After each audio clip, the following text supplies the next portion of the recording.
Now, originally I wasn't going to make a video for this Friday because I'm a little bit busy this week, but I actually managed to find some time to make one. You know I gotta look out for you guys. But if this video seems a bit rushed, that's why. Overwatch, unfortunately, is one of those games that has a smurfing epidemic. I say one of those games because it's not just exclusive to Overwatch. I've seen people smurfing in Marvel Rivals already. If you're unfamiliar with the term smurfing, we're not talking about the little blue guys. In this context, we mean a more experienced player that's making an alternative account to play in lower MMR. Now, for experienced players, like, for example, people that are in Plat, this isn't that big of a deal because they can actually hold their ground. Yeah, it will be a little bit more difficult, but they're more likely to come out on top compared to newer players that have barely played the game and know little to nothing about how the heroes work. Now, to combat this, Blizzard have added a new feature for new players that make the game seem a bit more fair and gives them a fighting chance of beating the enemy team. And that's because the enemy team are literal bots. I don't mean this as in I'm smack talking new players and calling them bots, I mean they are literally fighting against AI controlled quote unquote players, for lack of a better word. In case you missed it, in the patch notes, Blizzard revealed that for the first 5 games that new players play, they will have a chance of running into AI controlled opponents, so they're not playing against smurfs, making their first experience supposedly a bit more fair.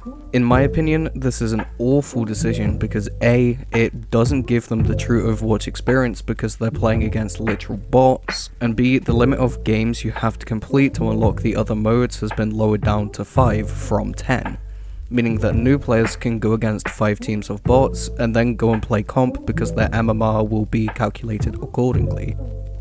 Apparently.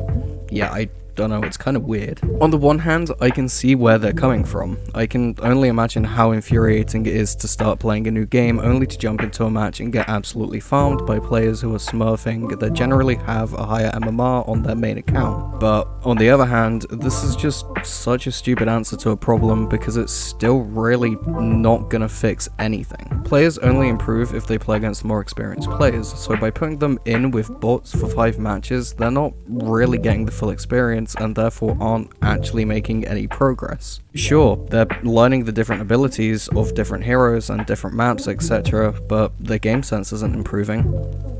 I don't know, it's a difficult one because how can you really fix this problem? I think at the end of the day, it's kind of down to the mental of the new players, unfortunately. Of course it's going to be frustrating getting farmed by smurfs, but if you're quitting after 1 match purely because of that, then your mental is pretty weak. Not all games are going to be like that. It's the same for every game. Yeah, it's a bit of a shit that you got dealt a bad hand, but just go next and you might find yourself having fun next game. Actually, you're playing Overwatch in 2025, so I don't know if you'll have fun, but it's worth a shot, right? The game's free, so you're not really losing anything. Just don't go on Twitter. There's a new drama like every 2 to 3 days, if not 2 to 3 hours. It's honestly baffling. Anyways, thanks for watching. I'm gonna ask you to subscribe and leave a like on this video as it lets me know that you've enjoyed it and want to see more. Finally, have a nice day or night if you're watching this at night, and make sure you check out some of my other videos. Not only will I appreciate it, but you might too.